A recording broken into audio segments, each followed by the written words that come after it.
All right. Well, before I get into anything else, tell people about what you're doing, some of the things that you have going on, because we talk about public relations, and some people think advertising, some people think a lot of different things when they hear it. Give them a breakdown of what public relations is to you and some of the things that you're doing. So everything that we talk about afterwards, they've got some context. Well, PR in the simplest terms is public relations, right?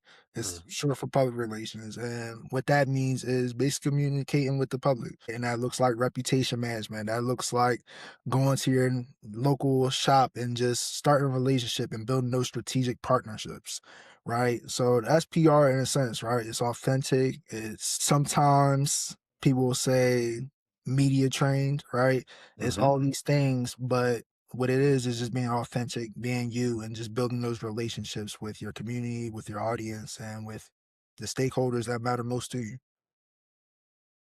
Perfect. Perfect.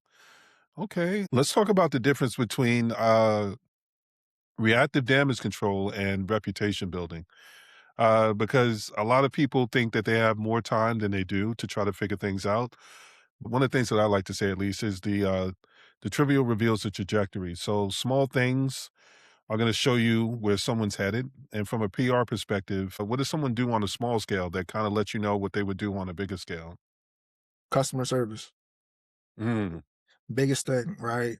And I like to say the golden rule is applicable to anything, right? mm, When you talk about treat others how you want to be treated, when you look at a customer, right? How do you want to treat that customer? And that's a reflection of how you would do it at a large scale, right?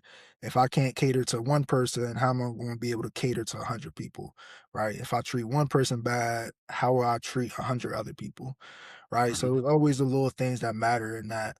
So you can see a lot of times, especially when a brand will face a crisis, is usually something that happens to the customer, right? Whether it's a Yeah. bad product, a bad review, or making a promise and not holding up your end of the deal, right? Mhm. That's all bad experiences that a customer might have. And that's what takes it, right? They might go to social media, they might write on a blog, they might tell a journalist about it, right? And now you're playing catch up and you're being more reactive rather than proactive, right? So now your reputation is already in danger. And now what do you do now? Right? You look at the next people will be like, "Nah, I didn't say that. I didn't do this," or "This is the reason I did it," or "I only did this because you did that," right? And now you're explaining it and you're trying to justify it instead of the main thing is taking accountability, right? Yeah. And like it's so much easier to stop a lot of problems by just saying sorry. And when you look Sure. at the experience side, let's say Sean, I'm working with you, right? Let's say I own a restaurant. I Mhm. give you a bad sandwich. You didn't like the sandwich, it tasted wrong. Rather than saying, "This is why the sandwich tasted bad," and this, you don't wanna hear that. You don't want like, "Bro, my sandwich tastes bad. I don't wanna hear this." Now, if I take the same approach and you tell me, "Hey, this sandwich is bad." "Oh, my apologies. What was wrong with it?" "Oh, I'm sorry. I take full accountability. You know what? Imma give you 2 sandwiches on the house." Right. Right?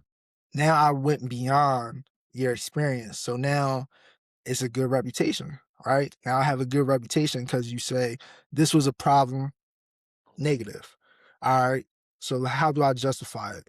If I only do one good thing, it's just gonna even it out. But if I get 2 sandwiches, right? Right. Or hell, I'm gonna give you another sandwich, right? I'm gonna give you some dessert and I'm gonna give you 50% off next time you come in. Now I just surpassed it. So it's all about kind of just maintaining that customer relationship or the relationship with that public. Make sure it's positive.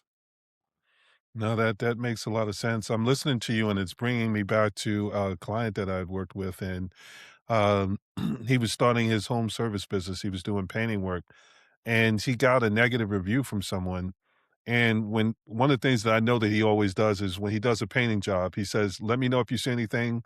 I'll come back. I'll make sure that we'll make sure that we get everything right." And they didn't say anything to him. They just went straight up onto, Yelp and left a bad review and posted pictures and, like, did some stuff where, like, dude had to have laid down on the ground to be able to find that little angle to be able to show what he showed, and the guy was so mad that his thing is like, "I mean, I know I said it. I said, if you see anything, let me know. I'll come in and I'll make sure that everything's right." and then you bypassed that and then started posting pictures and left a bad review. And he said, "You know what? I can't respond. Like, I need. Can you step in and and do it for me?" And one of the first things that I started doing, and this was one of the things that I think more people should look at is get some context on who that person is. Because as much as there are the make goods, there are also people that are out there seeking make goods. You know what I mean? Like there's people that'll drop a hair in something and turn around and say, like, oh, there was a hair in my food. Like, get the context. So what I did is I went and looked at the person that left the reviews. And then it didn't take me long to be able to realize, well, they left a bad review at a restaurant and said, well, they did the service wasn't good. But you went there during the busiest time during holidays. And then it was something else, and then it was something else. And then eventually it got around to the guy said, well, yeah, I don't give anybody 5-star reviews to go. So if you got 4, you got 3, you actually, that's like getting a 5-star review from me. So context matters. If you don't have something where you have people see that you've been through something and you know how to be able to respond in that situation properly, then that's where you can turn around and you can run into some issues. So for him, that bad review ended up being like one of his best sales pitches because of the way that he was able to handle it. And it's very much what you said. He's saying is, you know what? I appreciate you giving me that review, letting me know that there were some things that you ran into. I'm going to come back out. I'm going to fix it. And then the follow up to after that was when the guy was like, well, I don't really give anybody 5-star reviews. Once he admitted that out loud, then it made it so that everybody else that he went to talk to, they were like, yeah, I mean, I'm not as bad as that guy. So, like, getting that kind of story, but starting with accountability is something that, one, it stops the bleeding, and then it allows you to be able to narrate, and tell the story in a way that works for you, as opposed to just being beholden and a victim of whatever that situation looks like. So, absolutely, if you start with the accountability and you say you're sorry and you try to make it good, anything that comes after that is something where they start to look at that other person to go, "Well, I mean, they tried."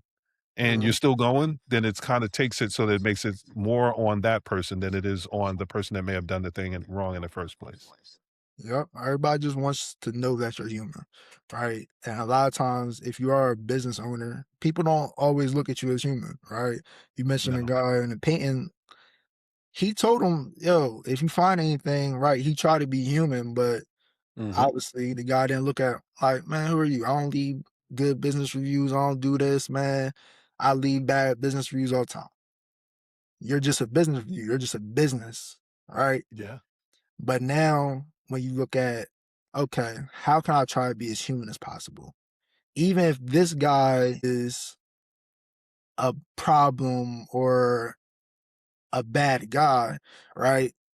Other people are going to also see that, right? Yeah. You just being authentic, me just being human. All right. So now you're the problem. Now I'm a root for the underdog in a sense. Mhm. The guy that you're attacking, the victim, I'm a side with him because I want to see him win. Because you are making it your job to see him lose. Right. And it's all Yeah. about kind of maintaining that human connection, that human aspect of business. And that's essentially what public relations is. Yeah. I love where you went with it because so much of it is about framing and being able to tell a story. And because you started with the accountability, you're setting it up to be able to frame it. And then everything else that you do after that, it's however you choose to be able to tell that story, it's getting the control back.